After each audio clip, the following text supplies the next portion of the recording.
はい、こんにちは、もんちゃんです。今日もよろしくお願いします。今日はオーストラリアのパースに行ってきた導入編をお送りしたいと思います。よろしくお願いします。この動画の後に宿泊したホテルを今回は4つですね、ご紹介してきますので、今週はパース旅の導入編ということでよろしくお願いします。で、動画の構成としましては、パースに行きたいと思った理由、パースってこんな街だよっていう情報を、交通手段ですね。どんな感じの飛行機で行ったかっていうことを、どんな日程で旅行したかっていうのが第1部。で、宿泊したホテルが第2部。どんな観光をしたかが第3部。で、最後にまとめみたいな形で、一応ね、4つの動画に分けて撮ってくっつけようと思いますので、はい、よろしくお願いします。で、こちらはね、電池の問題とか、編集の問題という感じなので、私の都合ですが、申し訳ないですが、よろしくお願いします。では、早速行こうと思います。でね、少し長くなると思いますので、動画の下のね、概要欄に何分に第何部っていうのは書いておきますので、気になるとこだけ見ていただけたらと思います。はい。では早速行きたいと思います。まずパースに行きたいと思った理由ですが、オーストラリアに行きたいとは思っていて、いろいろね、メルボルンとかシドニーとか、ケアンズとかですか調べてる中で、パースっていう街を知る機会があったと。で、パースはオーストラリアの西海岸側なので、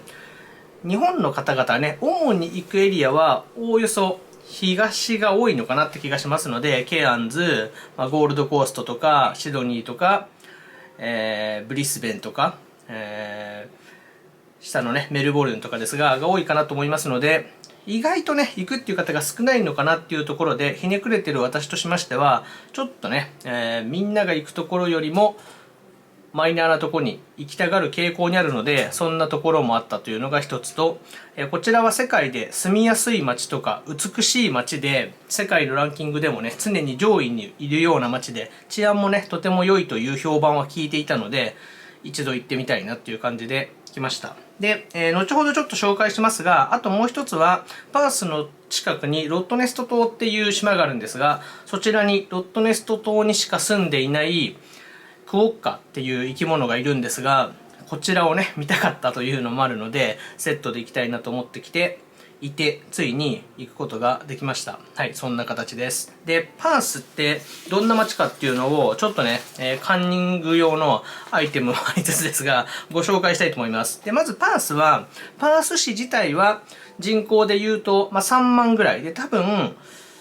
なんか区みたいなね感じで結構日本で思い描く市とはちょっと違うのかなって気がしますが、パース市は3万人程度なんですが、パース都市圏って言われるのがおおよそ50キロぐらいの、県内がパース都市圏と呼ばれる県内ですが、こちらが、人口200万人ぐらいっていう形なので、これがね日本でいう町の規模からっていう感じなので、名古屋とか大阪っていう感じのね規模感はパース都市圏の方かなと思いますので、200万人ぐらいが一つの経済圏にね、いるような街になります。なので、結構ね、人口もいて、栄えてるところは栄えてるっていう感じですかね。はい、そんな形になります。で、詳しい街の中で感じたこととかは、後ほどね、観光の方で話したいと思いますので、ちょっとさらっといきたいと思います。で、パースの気候ですが、ちょっとね、知性も大事というか、教養のためにも、加えたいと思いますが、ケッペン気候区分だと地中海性気候です。で、真夏の気候としましては、最低気温20度から最高気温28度ぐらいが通常の日。で、特別暑い日とかは30度を超える時もあるけど、結構少ないっていう感じですね。で、基本的には夏は乾燥しております。だいたい平均の湿度が40% ぐらいっていう感じなので、結構ね、カラッカラです。はい、そういう感じ。で、冬は最低気温10度、最高気温18度ぐらいが、主な温度という感じなので、冬でもね、結構過ごしやすいっていう感じですね。で、雨は夏が少なくて冬が多いっていう状況であります。ただ冬でも湿度は平均で50から 55% ぐらいって書いてあったのでね、日本みたいなジメジメとは違うのかなっていう感じがしますが、そんな気候になってます。で、南半球なので、日本とは気候が逆なので、日本が真冬の時に行くと、向こうは真夏。こちらが真夏の時に行くと向こうは真冬っていう感じですが、そんな感じになります。はい。で、パースは産業としましては、まずは鉄鉱石とか金とかニッケルとかダイヤモンドとかの資源がね、取れる町ということなので、特にね、鉄鉱石が中心かなとは思いますが、鉱物資源で潤沢なね、都市になります。エリアと言った方がいいのかもしれませんが。ということで、公共交通機関とかは結構恵まれてる印象がありました。で、ちょっとね、写真出そうと思いますが、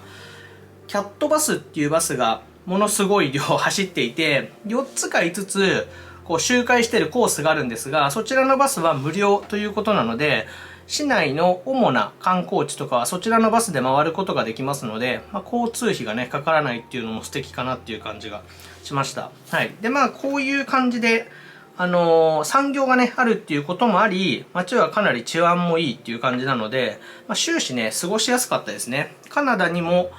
割と最近行きましたが、私の肌感では、カナダよりもさらに治安がいいという形で、なんなら日本よりも治安がいいんじゃないかっていう感じがしましたので、海外旅行に行く時の不安が一つ減るね、都市の一つかなっていう気がしましたので、過ごしやすくてここはかなりおすすめですね。はい。で、あとはちょっと面白い情報がですね、街を歩いてる時に結構働いてる方が楽しそうに仕事をするなと思っていて、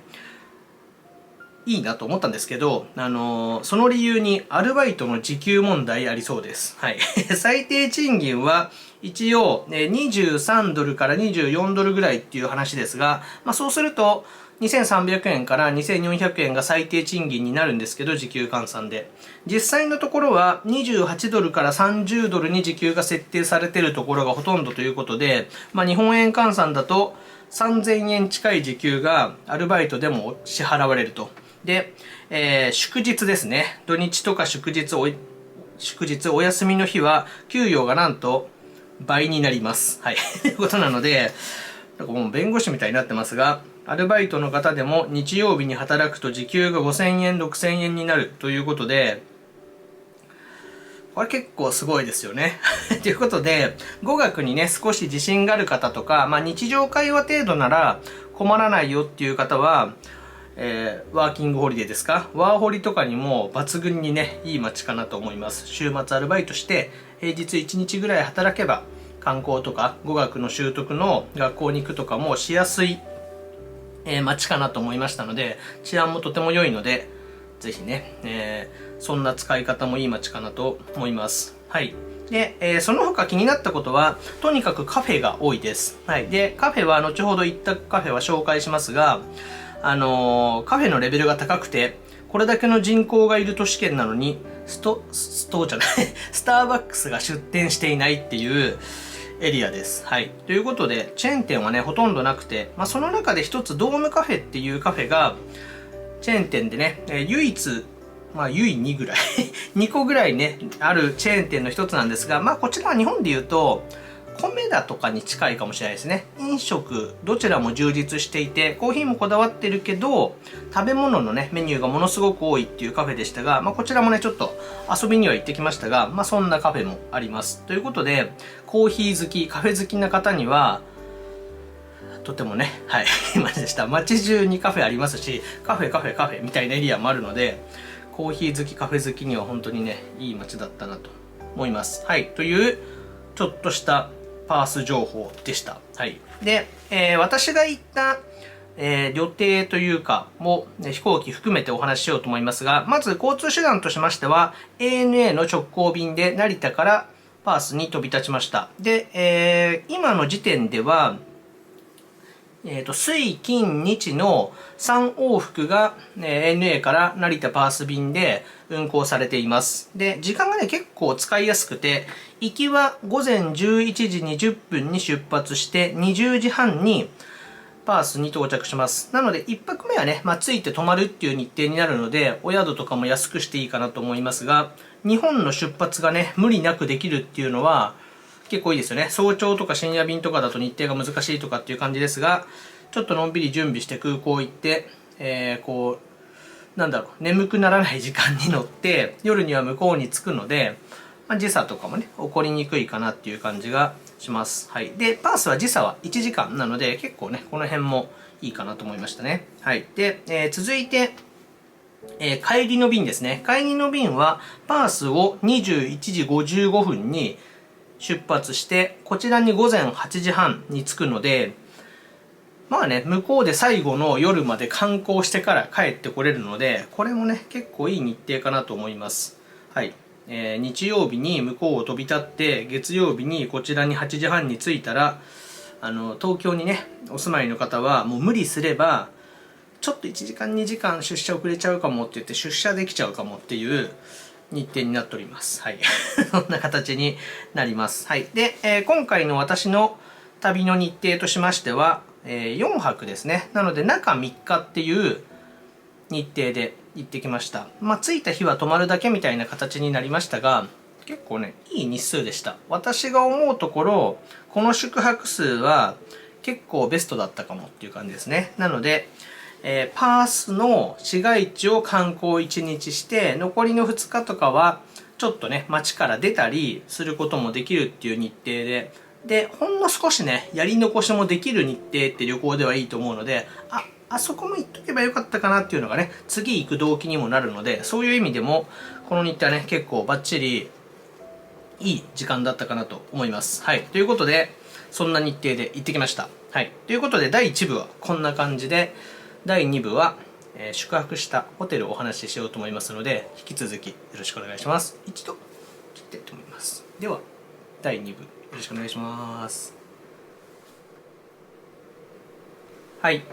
では続いて第2部宿泊したホテル行こうと思います。今回宿泊は4泊しました。で、まず泊まったホテル言いつつ、ほんの少しだけね、写真載せていこうかなと思いますが、まず1泊目はインターコンチネンタルさんに宿泊しました。こちらは、夜の8時半にパースの空港に到着して、パース市内までだいたいどうですかね、ダウンタウンまで車で15分から20分ぐらいの距離感だったかなと思いますので、9時くらいにチェックインしたっていう形なので、ほとんどね、寝るだけっていう感じになりましたので、ホテルの紹介も、レストランとかは軽く写真は撮れましたが、ものすごくね、ホテルの詳細を撮れなかったなっていう感じがするので、申し訳ないですが、そんな感じで、IHG グループからインターコンチネンタルさん1泊目泊まりました。はい。で、2泊目がリッツ・カールトン・パースさんに宿泊しました。こちらね、マリオットグループで、いいホテルですよね。はい。なので、こちらは割とね、ホテルに滞在できるように日程を組みましたが、そんな感じで、リッツ・カールトン・パースさん泊まってきました。これね、いいホテルだったな。はい。ということで、リッツ・カールトンお好きな方も多いと思いますし、パースに宿泊するときは、ラグジュアリーホテル好きな方は、まずね、調べると思いますし、そうじゃない方もぜひね、見てみてほしいホテルですので、こちらね、動画でもぜひ見てほしいなと思います。はい。で、3つ目が、クラウンタワーズパースさんに宿泊しました。はい。で、こちらはパースの中では、1つか2つしか取ってないんですけど、フォーブスの星を取ってるホテルになりますので、こちらもね、ぜひ見てほしいなと思います。こちらのホテルはプールとかがねとにかくすごくて、ご家族連れにもおすすめのホテルになりますし、ちょっと市街地から、ちょっとって本当にちょっとなんですけど、ほぼ市街地なんですけど、芝生がね周りにたくさんあったり、川越しにパースの街中が見れるみたいな素敵な景色が見れるホテルで、素敵なホテルだったので、こちらもぜひお楽しみいただけたらと思います。はい。で、最終日はウエスティンパースさんに宿泊しました。こちらもね、ちょっと写真出そうかなと思いますが、はい。こちらもね、マリオットグループの、高級ホテルになりますが、マリオットから2つこうなると宿泊したんだなっていう感じですが、はい。という感じで、今回は、IHG グループのインターコンチネンタルさん、マリオットグループからリッツ・カールトンさんと、ウエスティンパースさんで、3泊目にするクラウンタワーズパースさんを泊まりました。で、あまりね、私は海外に行くときにホテルグループにね、こだわって宿泊はしないですが、検索するときに、マリオットのサイトをとりあえず調べてみたり、インターコンチネンタルさんとか、パークハイアット、ハイアットグループとかですかね、を調べたり、グループ単位でね、検索をしたりすることもあるので、その中で自分が外観とか立地とかで泊まりたいなと思ったホテルをチョイスするっていう感じですが、今回は、4つともね、良かったです。はい。大体その、ホテルでね、外すことって意外とないんですけど、泊まりたいと思って行ってるんでね。はい。そんな形になりますが、良かったですね。で、ホテルの価格としては、ポイントとかもうまく今回は使いながら行きましたので、その辺ここで触れときましょうかね。はい。インターコンチネンタルさんの宿泊は全部、余っていたポイントで宿泊しております。1泊目なのでね、あまり、ラグジュアリーホテルに泊まろうとも思わなかったのと、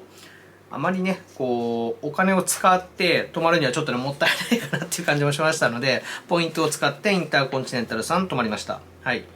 何ポイントだったかちょっと鮮明にね、記憶がないんですけど、価格としても2万円くらいですかね。宿泊自体は2万円から3万円くらいで泊まれるホテルなので、結構ね、泊まりやすいホテルかなと思います。はい。で、2泊目のリッツ・カールトン・パースさんも、今回は実はポイントで泊まりました。で、リッツ・カールトン・パースさんは、ポイントで4万ポイントから5万ポイントぐらいで泊まれる日程がほとんどになりますので、泊まった後で改めて思うんですが、ポイントはかなりお得感あると思います。このポイントで本当にいいのかっていう感じでしたので、これはね、上がってくるんじゃないかなと思いますので、もし、リッツ・カールトン・パースさんをポイント泊考えられてる方は、早めに行った方がいいんじゃないかなと思います。7万とかね、10万ポイントでも、全く違和感がないホテルだったなと思います。はい。で、クラウンタワーズパースさんは、こちらは、お金でね、予約をしてますが、日本円で、どうですかね、3万円後半から5万円くらいの価格がボトムという感じなので、ラグジュアリーホテルっていう感じはしますが、この辺りがパースで最高級のゾーンですので、東京のね、ホテルに比べると、それでも泊まりやすくなってるのかなっていう気はしますかね。はい。で、最後のウエスティンパースさんですが、こちらもお金で予約してますが、3万くらいかなっていうだったと思います。ちょっと価格を言うことは私のYouTube では珍しいんですが、海外に行くときはね、特に金銭面も気になるところかなと思いますので、こちらも、この導入動画でね、お話ししようかなと思ってましたので、そんな感じになります。はい。ということで、第2部の泊まったホテルはこんな形になります。で、今日の動画で、次の週のね、動画からホテル紹介しますので、インターコンチネンタルさん、リッツ・カールトンさん、クラウンタワーズさん、ウエスティンさんの順番でホテル紹介しますので、もしね、よかったら見てみてください。はい。ということで、2部はこんな感じで終わると思います。続いて、3部は、私の旅ですね。はい。具体的に観光を4日間どんな感じでしたかっていうのをお話ししたいと思いますので、こちらがね、ちょっと今回は長くなるんですけど、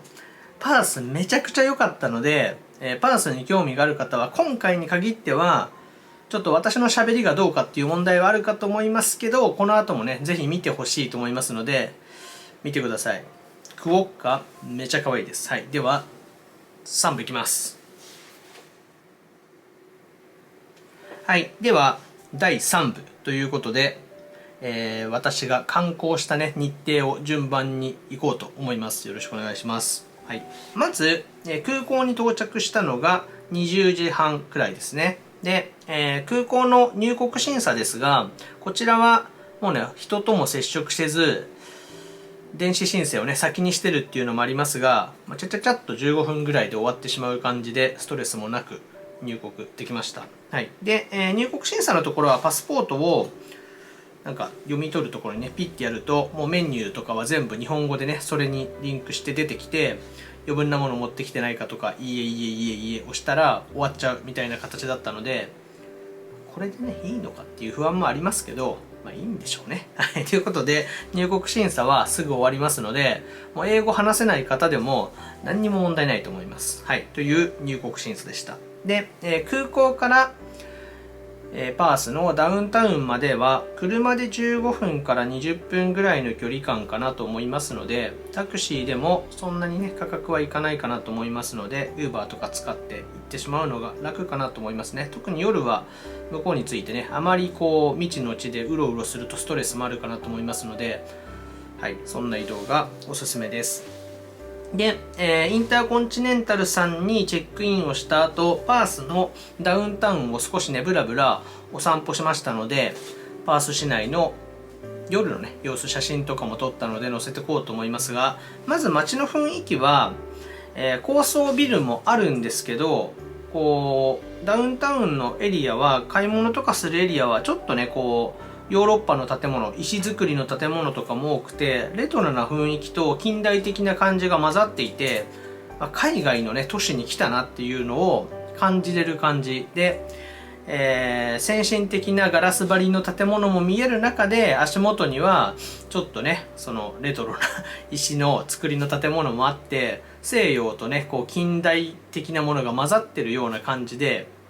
素敵な街並みだったなと思いますね。で、インターコンチネンタルさんは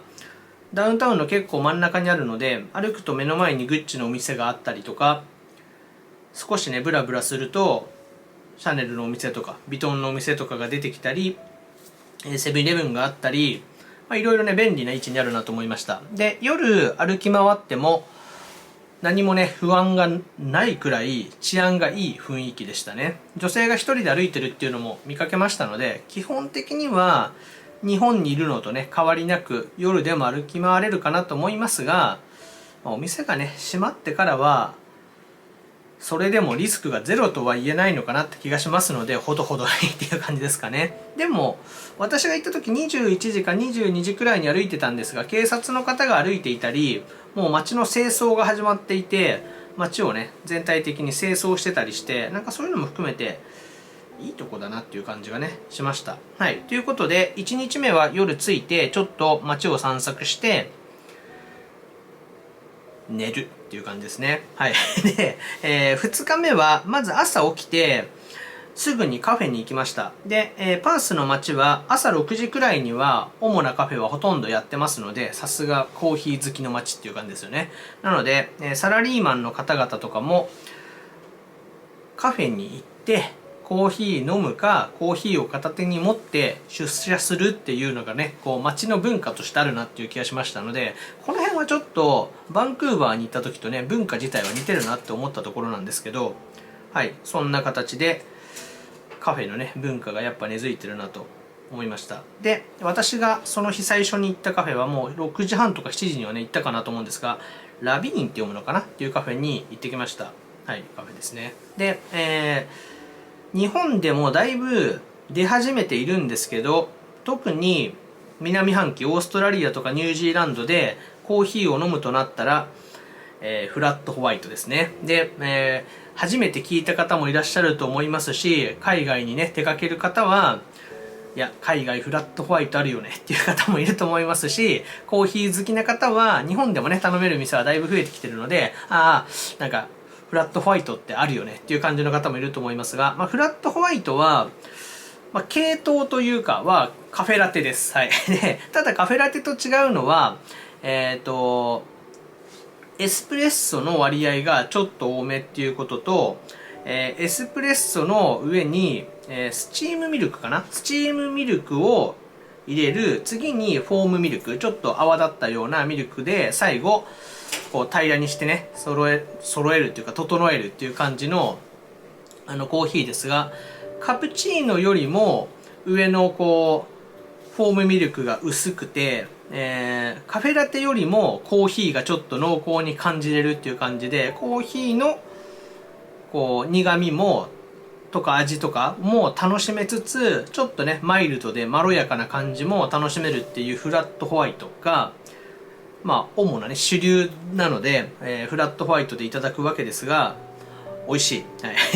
この後ねカフェいくつか紹介しますが、コーヒーは本当に美味しい街だなと思いましたので、1日ぐらいはねコーヒー好きな方、カフェ好きな方は、ダウンタウンの中にあるカフェ巡りはおすすめかなと思いました。はい、ということでそんな感じで、早朝に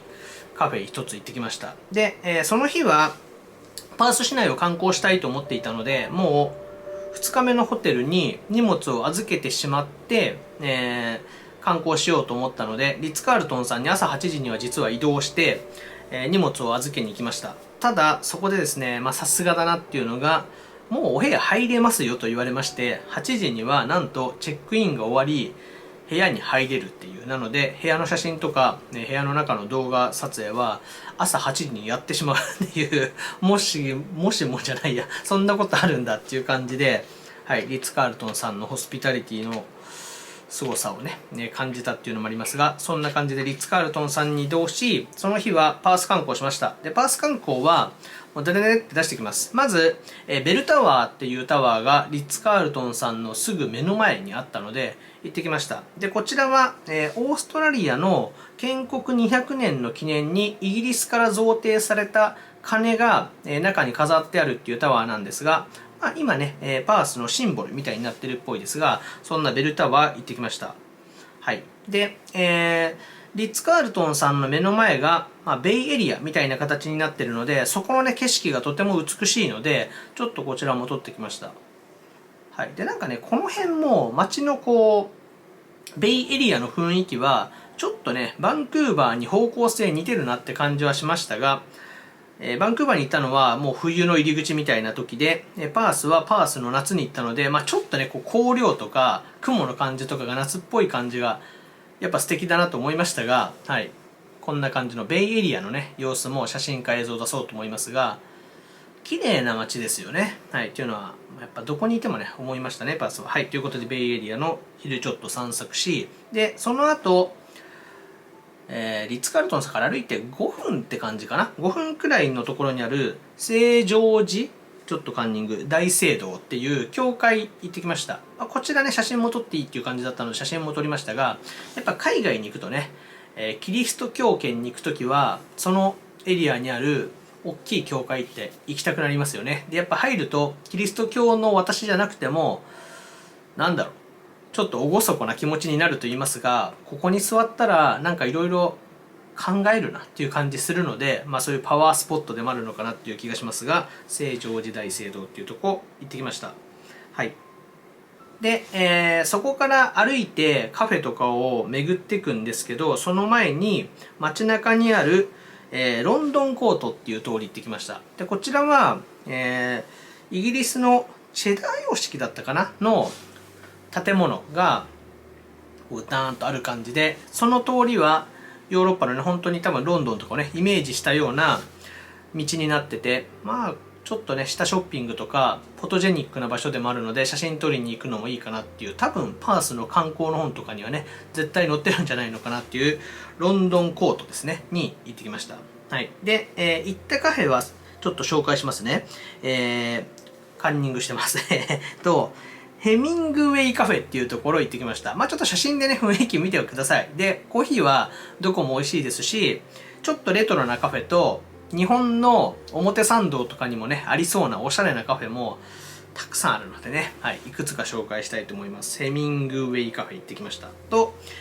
リトル双方コーヒーっていうところも、ちょっとね、外観見に行ってきました。はい、こちらはコーヒーは飲まなかったかなと思いますが、お店は調べて行きたかったので、連続すぎたので、行けなかったっていう感じですけど、はい、こんな感じの、リトル双方コーヒー行ってきました。はい。そんな感じですね。なので街を歩いてるとカフェたくさんあるので、いっぱい行けるよっていう感じですね。はい。で、続いて、街中にあるスーパーね、突入してきましたので、スーパーの中の様子、はい。ぜひ見てくださいっていう感じですが、スーパーも海外行くとね、ちょっと行きたくなるんですよね。で、パースはコンビニがね、特に価格が高めで、飲み物とかはスーパーで買った方がいいよっていうのを、空港から最初のインターコンチネンタルさんに行く車乗っけてくれた方が言ってたので、それはスーパー行くしかないかと思って、スーパーも行ったんですが、これはね、なんとも感想も難しいですけど、まずね、フルーツとかがね、山積みされてるのは海外のスーパーっぽいなっていうのと、このミルクの種類どうなのとか、ミルクのボトルペンキ入ってるんですかみたいな大きさのね、なんかこれ全部こうか。こんな感じ、よくわかんないっていう、なんかいろいろね、海外っぽいなっていうのは感じましたが、メニュー豊富で、はい、良かったです。で、私はね、ちょっと喉が渇いたので、そのスーパーでコーラ買いました。で、コーラは日本にないテイスト、フレーバーもね、あるので、こういうのもいいですよね。今回はバニラ買いましたが、日本でもたまにね、限定で出たりしますが、海外でね、こういうの見つけると飲んじゃうなっていう感じです。でもゼロカロリーのやつにしたので、何にもカロリーなくてめっちゃ体に良かったですね。はい、っていう、コーラ飲みますよね。はい、そんな感じです。スーパー行きましたってことですね。で、その後、キャットバスタル、無料のバスに乗りまして、キングスパーク行ってきました。で、キングスパークっていうところは、第二次世界大戦の、慰霊碑みたいなね、ところを中心にした公園なんですが、パース市内全体を見渡せる最高のスポットで、綺麗にね芝生が整備されていて、そこで寝転がったり読書してたり、家族でワイワイしたり、大学生とかかな、なんかミーティングみたいのしてたりしましたが、これぞ海外の芝生って感じですよね。はい。ということで、海外に行ったら私もね、芝生で寝転ぶ一日っていいなって思いましたが、それにしても贅沢すぎる公園だったなと思います。キングスパーク。で、こちらはパースに行かれた方は、何にもないじゃんとかじゃなくて絶対ね、行ってほしいです。景色も美しいですし、ちょっとね、植物園みたいな形になっていて、いろいろな植物が見ることができるので、花とかがね綺麗な季節だったらより最高かなと思いますので、春とかね狙い目なのかなっていう気がしました。はい。で、続いてちょっとカフェのとこで、ね、話しましたが、唯一というか、まあ多分いくつかあるチェーン店ではあるんですけど、特にねチェーン店として成り立ってるカフェ、ドームカフェ行ってきましたので、ちょっと写真とか載せようと思いますが、こちらはねちょっとカジュアルな雰囲気なので、おしゃれカフェっていうよりは大衆向きというか、みんな入りやすいカフェっていう感じでしたね。なので気兼ねなく入って、ご飯もたくさんメニューがあるので食べれるっていう感じですね。はい、そんな感じのドームカフェ。はい、でその後ブラブラ歩きまして、ジェラート屋さんあったので、せっかくなのでと思ってジェラートを食べてきました。ジェラート屋さんがねおもむろにボンって大きいのあって、ちょっと買って食べれるとか日本ではなかなかないですよね。原宿とか行けばあるのかななんで、そんな感じでおしゃれなねジェラート屋さんも街に現れましたっていうのと、夜の湾岸地区ですかねの様子もちょっとブラブラしたので、こちらもご紹介したいと思います。はい、ということでこんな感じでホテルに戻って2日目は終了。はい、でちょっとね巻きでいこうと思いますが、続いて、3日目ですね。で、3日目は中2日目っていう感じですよね。中2日目は、もう自由散策ということで、ちょっと、パースのダウンタウンからは出てみました。で、まず車で15分行ったところに、コテスロービーチっていうビーチですね。ビーチがありましたので行ってきましたが、めちゃ綺麗です。はい。宮古島より綺麗かって言われると難しいんですけど、沖縄のビーチをイメージしていただいたら、抜かれてるかもしれないですね。まず、何がいいかって砂浜が真っ白なことが素敵で、海も綺麗で、そんなコテスロービーチっていうビーチが、車で15分です。なので、よかったですね。この時は、ウーバー使っていったのかな。でも1500円とかだった気がしますので、とっても行きやすい。で、平日の早朝に行きましたが、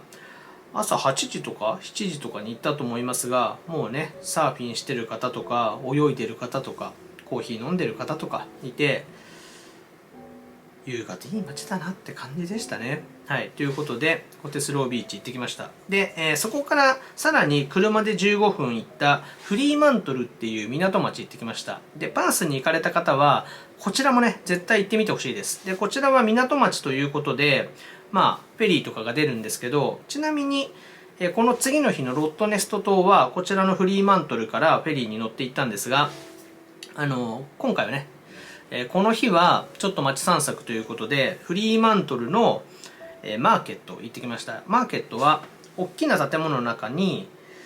いろいろなお店があるって、そうかいろいろなお店があるっていう感じなんですけど、はい、こちらもね、街がまずレトロな感じで素敵な街並みだっていうことと、この、マーケットですか、マーケットもなんか海外らしくてね、いろいろな個人のお店が入っていておしゃれだったなと思いますので、こちらもおすすめです。はい。で、続いて、カフェ、その時に寄ったので、セーリング・フォー・オレンジ・カフェっていうカフェに行ってきました。フリーマントルも結構カフェは調べるとあったんですけど、こちらではね、ここの一つに行ってきましたが、たくさんカフェがあるので、こちらでもね、ぜひカフェ散策も次回はしたいなと思います。はい。で、続いて、フリーマントル刑務所行ってきました。こちらはなんと世界遺産です。はい。で、有名な刑務所なんですけど、今回私はやらなかったんですけど、いろいろね、ツアーがありますので、刑務所の案内をしていただくと、刑務所でね、人が入ってるところとか、処刑場のね、案内とかもしていただけるということで、ちょっと怖い感じもしますが、いい経験にもね、なるのかなと思いますし、音声でね、日本語でも聞けるっていうことなので、ツアーも日本の方も参加しやすいかなと思いますので、当日でも申し込みはできるっぽいので、はい、こちらもね、行かれる方はぜひ楽しんでいただけたらなと思います。はい。ということで、そんな感じで、ホテルに行き、クラウンタワーズパースさんに行きました。で、チェックインした後は、その周辺もね、とても美しかったので散策したので、そちらも紹介しようと思うんですが、まず、なんかね、映画のエンディングを撮るんじゃないかっていうぐらい、綺麗な芝生、木の並木の向こうに見える川越しのパースの街っていう、めちゃくちゃ綺麗でしたね。もうここで夕日を眺めて、もう本でも読んでたいっていう感じですけどね、素敵なところありました。で、クラウンタワーズパースさんの近くは、ちょっとね川が近いっていうこともあって鳥がたくさんいるんですが、ブラックスワン発見できたので、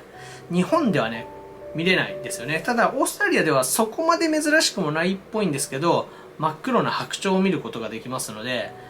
なんかかっこいいですよね、ブラックスワン。はい、こんな感じで結構ね見ることできたので写真撮ってきました。はい、あとは近くにできたばかりのスタジアムがありましたので、スタジアム撮ってきました。まあ、オーストラリアのフットボールとかサッカーとかもねやるのかなっていう気がしますが、立派なねスタジアム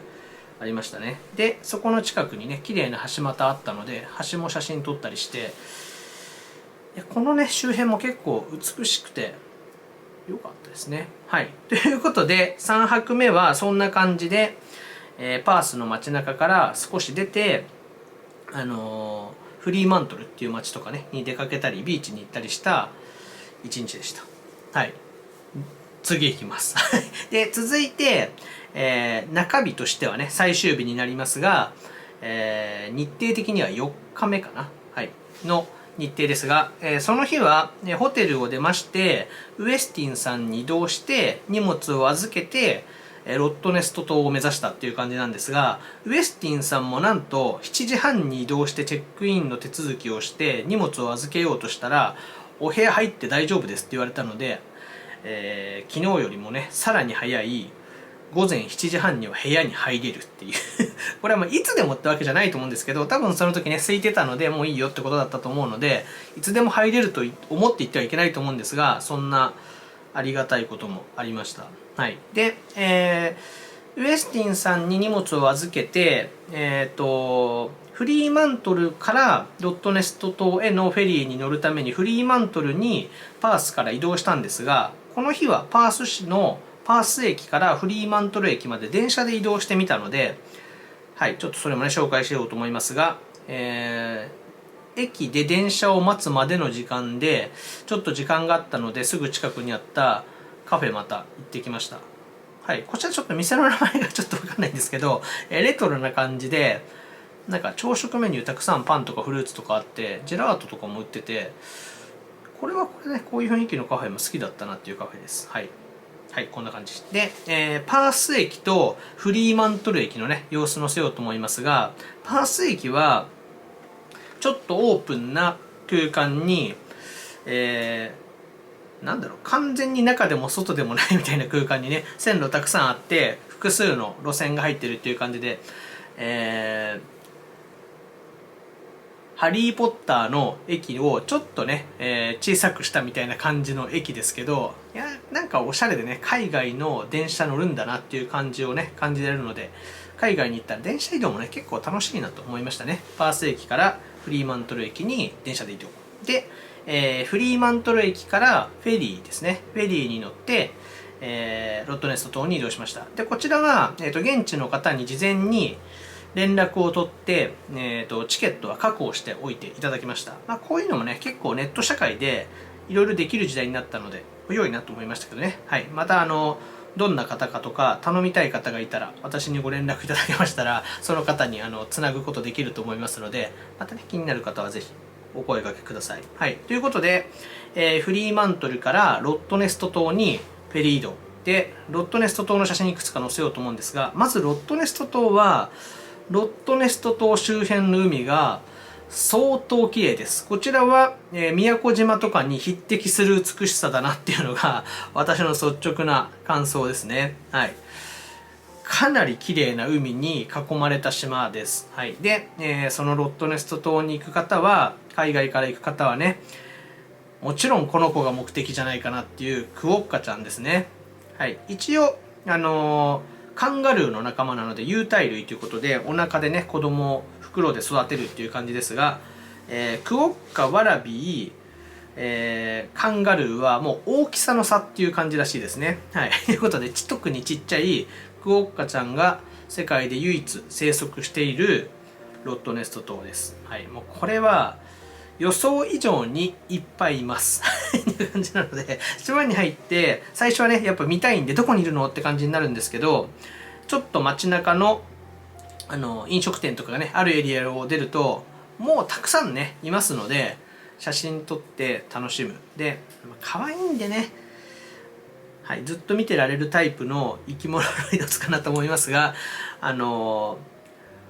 天然記念物と言いますが、絶滅危惧種とかね、そういう部類に入ってる子なので、基本的にタッチはダメですので、距離を取ってね、とか、ただ、この子たちはですね、結構人懐っこいので、クオッカちゃんから近づいてきちゃう傾向にもありますので、触らないっていうのがね、意外と難易度が高くなる時もあるので、お気をつけくださいという感じですが、そんな感じで、ロットネスト島に行って、クオッカちゃんに会ってきましたが、まあね、パースに行くっていう方は、ここは絶対に行こうって思うところだと思うので、外すことはないと思うんですけど、外さない方がいいです。はい。で、パースの方々は船を買ったりしてね、週末とかはビーチとか、海で一日を過ごすっていう方も多いっていうのは聞きましたが、まあ、それをね、したくなる海だなっていう感じがしましたので、近代的なビルがあって、カフェもたくさんあって、乾燥カラッとしてて夏も過ごしやすくて、まあ島もあってリゾート地もあってって、この街すごいっすよねっていう感じで最後のまとめでも話すんですけど、なんかもういい街だなって感じがしました。はい。ということで、ロットネスト島で一日を過ごしてホテルに戻り、その日は終えました。はい。で、最終日ですね。最終日、5日目はもうホテルでちょっとのんびりし、空港に行って終わりっていう感じですが、空港のね、ショップの様子とか少し載せようと思います。大きい空港ではないんですけど、綺麗ですし、飲食店もそれなりに入っていますし、そんな混雑しないですね。そんなにフライトがたくさんのエリアに行ってるわけではないので、はい。そんな感じです。で、ちなみにパースの方々は、休暇とか遊びに行くのは、東側に行く、東側ってなんか主語がないですね。オーストラリアの東海岸側のシドニーとかに飛ぶのも5時間とかかかるので、そうすると海外旅行みたいな感覚っぽくて、そうなるとバリとかがね、そんなに変わらないので、バリ島とかにフライトで行かれる方が多いっていうのはお聞きしました。はい。で、もともとね、イギリス領だったっていうのもあるわけですが、ロンドン便がパースから飛んでますので、ちょっとね、ロンドンに行きたい方で、パース経由で行ってみようかなっていう方もいないか。パースまでね、10時間ぐらいかかるので、しかも確かパース・ロンドン間は16時間とかのフライトになると思いますので、いないよね。はい。っていう感じですね。はい。そんな感じで、パースの空港の話からそれましたが、割とね、国際線がものすごく多く飛んでるっていう空港ではないので、空いているっていうのもね、良かったかなっていう感じがします。はい。で、ラウンジですが、こちらは、ANA のスーパーフライヤーズカードをお持ちの方とか、ビジネスクラスに乗るっていう方とかは、ニュージーランド航空のラウンジを利用することができますので、ニュージーランド航空のラウンジ写真ちょっと撮れたので、載せようと思いますが、なんかディズニーランドのレストランみたいな感じで、可愛さあり、デザイン性あり、綺麗なラウンジだったなっていう感じがします。お酒も種類多かったですし、食べ物もね、それなりに食べれちゃうかなっていう感じの食事のメニューがね、並んでいたので、あまり食べ過ぎるとね、飛行機でも食事が出ると思いますので、後悔するのかもしれないですが、ちょっと早めに行ってね、のんびりするのにもいいラウンジだったと思いますので、はい、もしよかったら、こちらもね、参考にして過ごしていただけたらと思います。はい。ということで、そんな感じの観光になりました。はい。という第1、2、3、第3パートですかね。はこんな感じになります。では、この後最後にパースの街、旅行ですかね。どうだったか感想を話したいと思いますので、もう少しだけお付き合いいただけたらと思います。では、最終パートいきたいと思います。はい。では、最後に、今回の旅のまとめというかね、最後に感想を話そうと思いますが、一言につきますが、パースかなり良かったです。はい。で、直近バンクーバーに行ったので、このホテル目的といいますか、観光目的っていう感じですね。バンクーバーとも比較しようと思うんですが、バンクーバーに行った時に、海外としてはね、やっぱ治安がカナダも良くて、とてもね、いい街だなって思ったんですが、それを超えてくる治安の良さを感じたっていうのがまず1点で、治安がいいってやっぱりこう海外に行く上では安心材料の一つかなと思いますので、そういう意味でもとてもいい街だったなっていうのがまず一つっていうことと、働いてる方にどれだけか遭遇してるんですが、働いてる方がみんな結構楽しそうに仕事してるんですよね。工事してる方とかも工事しながらなんか貫通した時に大歓声でうわーみたいな感じでははーみたいな感じで自撮りするみたいな形で仕事してる方とか、遠くにいたのになんか貫通したぞみたいなアピールを、私にもしてくれるっていう方がいたりとか、壁のねペンキを高所で塗ってる方々も話しながら音楽かけながら仕事中みたいなね写真撮りながらやってたりとか、それがどう感じるかって、真面目に仕事しろよって感じるのかもしれないんですけど、なんかあれぐらいね仕事って楽しんだ方が毎日楽しいよなって気がするし、そんなところに街の良さを感じました。ということで、過ごしてて思ったのは、とても幸福度の高い街でいいなっていう感じでしたね。こう時間がゆっくり流れてるって感じたわけじゃないですし、リゾート地に行ってるみたいな非現実感っていう感じはしなかったですが、こう高層ビルがあってビジネス街とかもあって、そういう中で働いてる方々がみんな楽しそうに働いてるっていうところにね、こう街の豊かさ、こう人間の豊かさを感じる街だったなって気がするので、なんかいろいろね感じるところありましたね。ビジネスマンとして感じるところもあったし、こう自分の会社とかですかにも感じることはあって、学べることも多かったなと思います。はい。そして移住するならここに移住したいってもう率直に思いましたね。はい。で、街自体がねとてもコンパクトなので過ごしやすいっていう感じがしますが、もしかしたらね一生いるとなったらコンパクトにいいものがありすぎてちょっと飽きちゃうってこともあるのかなって気はしましたが、それはどこに行っても変わらないんでね、そしたら海外旅行すればいいなんてことだと思うので、はい、ということで移住するなら今んとこね、私が行った街の中ではパースに移住したいなっていう感じがしました。移住しなきゃいけないならですね。はい、そんな感じがして、いい街だなと思いましたね。はい。で、今回の動画の中でも話してますが、まず治安がいいっていうこともそうですし、少しね、移動すると、ビーチがあったりとか、美しい島があったりとか、レトロなね、フリーマントルっていう街があったりとか、美しくて、こう、なんか、余暇と言いますか、週末を過ごすにも素敵な場所がいっぱいあるなと思いましたね。はい。そして、なんといってもカフェがたくさんあるということで、カフェ好きの私としてはこれもポイント高いですね。ということでとても良かったなと思います。であとは旅を通じて思ったのが食べ物美味しい街だなって思いました。で、こちらは地中海性気候だっていうのもありますが、海の幸とかがねとても多いので、そういうものがとても美味しかったので、日本の方々にも口に合うものはものすごく多いのかなっていう気がします。でしっかり西洋のジャンクフードですか、ハンバーガーとかもうたくさんあるので好きですよね。日本の方々が好きな料理たくさんあるなと思いました。でこちらはちょっとバンクーバーに似てるなと思ったんですが、いろいろな国の料理がハイレベルで美味しく食べれる街だなっていうのは感じました。クラウンタワーズさんの時に日本料理を食べに行ったんですが、そちらの日本料理が結構パースでは、有名な料理屋さんということで食べたんですが、日本料理も抜群に美味しかったので、その動画で写真とかを載せてると思いますので、そちらをまたねご覧いただけたらと思うんですが、ということで食もね、長く住むとなるととても大事なことだと思いますが、美味しいですね。カフェとかで食べてもホテルで食べても、ちょっとそういうレストランに入ってもまずかったものがほぼないというか一つも私はなかったので、これも結構ポイント高いなっていう感じがしました。はい、ということで、弱点がよくわからない感じでしたね。なんかとても過ごしやすかったですし、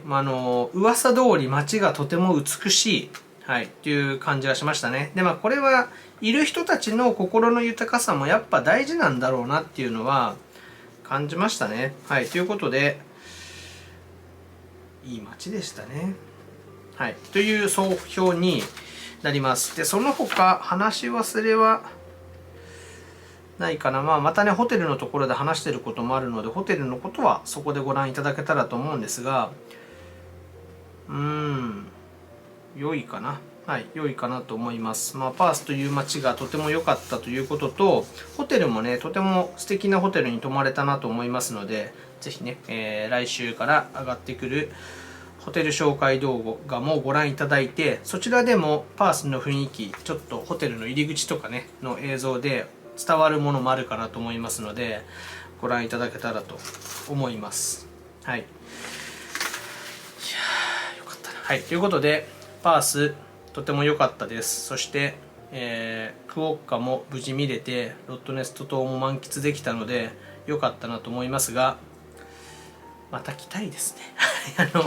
海外行ってね大体また来たいって思うんですけど、同様にパースもまた来たい街の一つになりましたし、どなたかが海外旅行に1回も行ったことがなくて、フライトの時間はもう長くてもいいっていう方だったら、私が最初に、連れてきたいのはここかな。西洋の感じも伝わって海外の感じも伝わって、なんか怖かったって海外で1回目終わって思ってしまうとまた行く気なくなってしまうんですけど、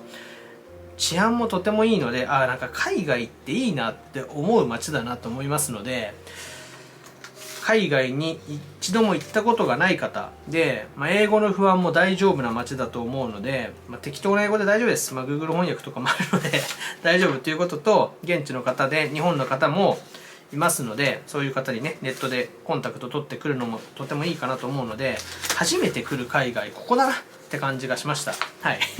ということでとても良かった街でした。はい、ということで今日はパース導入編ということで長い動画になってしまっていると思いますが、最後までねご覧いただけた方本当にいつもありがとうございます。初めての方も、もし初めての方ここまで見ないかなって気がしますが、見てくれた方いたらね、そちらの方もありがとうございます。でもしよかったら、チャンネル登録とかもしていただけたらと思います。はい、ということで、これから4週間パースの動画がありますので、ぜひご覧いただけたらと思います。本日は長らくありがとうございました。またよろしくお願いします。失礼します。